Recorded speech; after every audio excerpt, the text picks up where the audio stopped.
Assalamualaikum warahmatullahi wabarakatuh. Halo semuanya, kembali lagi bersama kami di AA Education. Kali ini kita akan membahas materi kelas 11 bab 7, yaitu menghindari akhlak tercela. Nah, dalam bab ini kita akan membahas materi bersama Afkarina Naila Izzati, Anissa Yuwita Pratiwi, Faradila Khairunisa, Farah Ardeliah Putri, Gaida Naura Azahra, dan Inna Khairu Muslimah. Pengertian israf. Israf adalah melakukan suatu perbuatan yang melampaui batas atau ukuran yang sebenarnya. Israf juga dapat diartikan sebagai suatu sikap jiwa yang memperuntutkan keinginan yang melebihi semestinya. Dalil israf terdapat pada surat Al-A'raf ayat 31 yang artinya, "Wahai anak cucu Adam, pakailah pakaianmu yang indah pada setiap memasuki masjid dan makan serta minumlah, tetapi janganlah berlebihan. Sesungguhnya dia tidak menyukai orang-orang yang berlebihan." Dalil yang kedua terdapat pada surat Al-Isra ayat 27 yang artinya, "Sesungguhnya para pemboros itu adalah saudara-saudara setan dan setan itu sangat ingkar kepada Tuhannya." Contoh israf. Yang pertama, makan terlalu kenyang. Yang kedua, berpakaian terlalu panjang sehingga menyapu lantai atau tanah. Yang ketiga, membuang makanan yang masih layak dikonsumsi. Yang keempat, membeli makanan dan barang dalam jumlah besar yang melebihi kebutuhan. Yang kelima, pengeluaran harta yang tidak perlu. Yang keenam, menghabiskan waktu dengan hal yang sia-sia. Dampak israf. 1. Merusak lingkungan. Contohnya, pemborosan sumber daya. 2. Krisis ekonomi. Contohnya, pengeluaran berlebihan. 3. Ketimpangan sosial. 4. Gangguan kesehatan. 5. Kurang bersyukur atau kufur.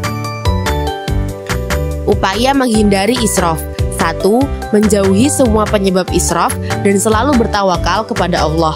2. Belajar mengatur pengeluaran dengan cara yang baik dan benar. 3. Mengingat kemungkinan bisa mengalami kesulitan atau kemiskinan di masa depan. 4. Menyalurkan harta melalui zakat, sedekah, dan infak. 5. Merenungkan bahaya dan dampak dari israf. 6. Mengendalikan nafsu dan belajar menanggung beban seperti sholat malam, sedekah, atau puasa sunnah. 7. Selalu mengikuti sunnah dan teladan hidup Rasulullah SAW. 8. Meneladani kehidupan orang-orang salaf seperti sahabat, mujahidin, dan ulama. 9.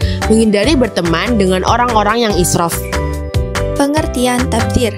Istilah tabdzir berasal dari bahasa Arab tabdziro yang berarti perbuatan menghambur-hamburkan harta.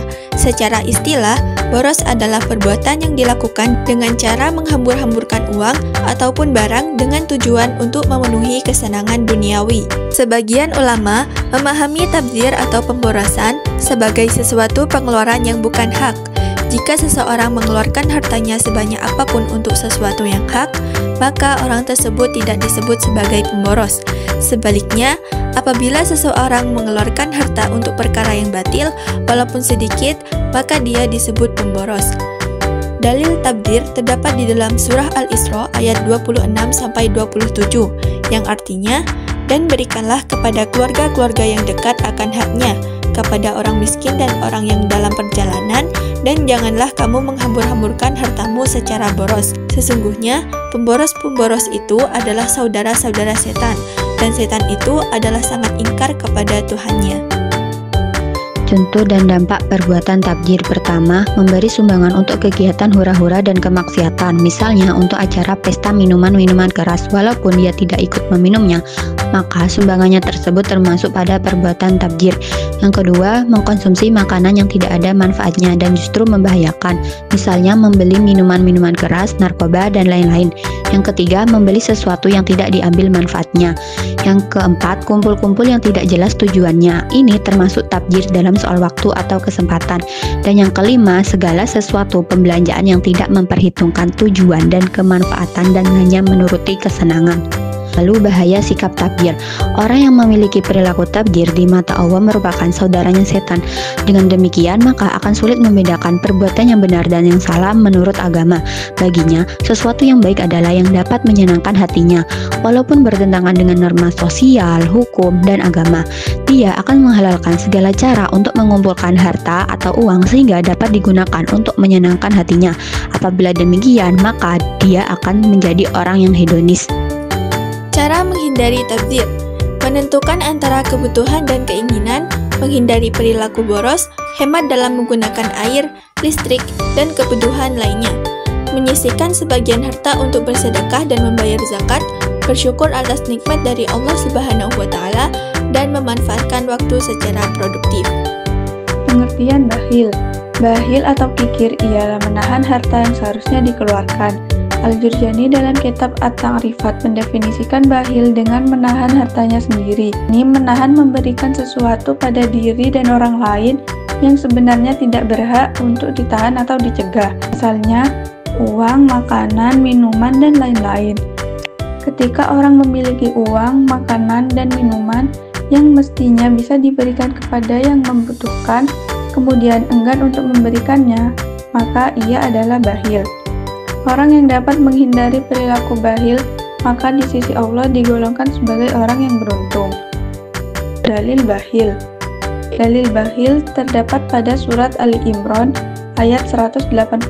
Artinya, sekali-kali janganlah orang yang bakhil dengan harta yang Allah berikan kepada mereka dari karunia-Nya menyangka bahwa kebahilan itu baik baginya, sebagaimana kebahilan itu adalah buruk bagi mereka. Dalil yang kedua terdapat pada surat Al-Qasas ayat 81, yang artinya, maka kami benamkanlah Qarun beserta rumahnya ke dalam bumi, maka tidak ada baginya suatu golongan pun yang menolongnya terhadap azab Allah. Tiadalah ia termasuk orang-orang yang dapat membela dirinya. Contoh bakhil. Allah telah mengabadikan kisah kebahilan Qarun di dalam Al-Quran. Kisah ini agar dijadikan pelajaran kepada umat manusia bahwa perilaku bakhil atau kikir sangat dilarang oleh Allah Subhanahu wa Ta'ala. Harta yang dimiliki seseorang merupakan karunia Allah yang harus dipergunakan sebaik-baiknya di jalan Allah. Dampak bakhil. Yang pertama, harta yang ditahan karena kebahilan akan dikalungkan di lehernya di hari kiamat. 2. Mengikuti jejak setan. 3. Terhalang masuk surga. 4. Rizki menjadi sempit. 5. Menimbulkan malapetaka. Cara menghindari bakhil. Yang pertama, menanamkan keyakinan bahwa segala sesuatu itu milik Allah dan memperbanyak rasa syukur. 2. Melakukan kegiatan sosial dengan memperbanyak infak dan sedekah. 3. Memohon perlindungan kepada Allah dari sifat bakhil atau kikir. Jadi, selesai sudah pembahasan kita pada bab 7 ini. Semoga penjelasan ini bermanfaat bagi kita semua. Mohon maaf bila ada kesalahan. Wassalamualaikum warahmatullahi wabarakatuh.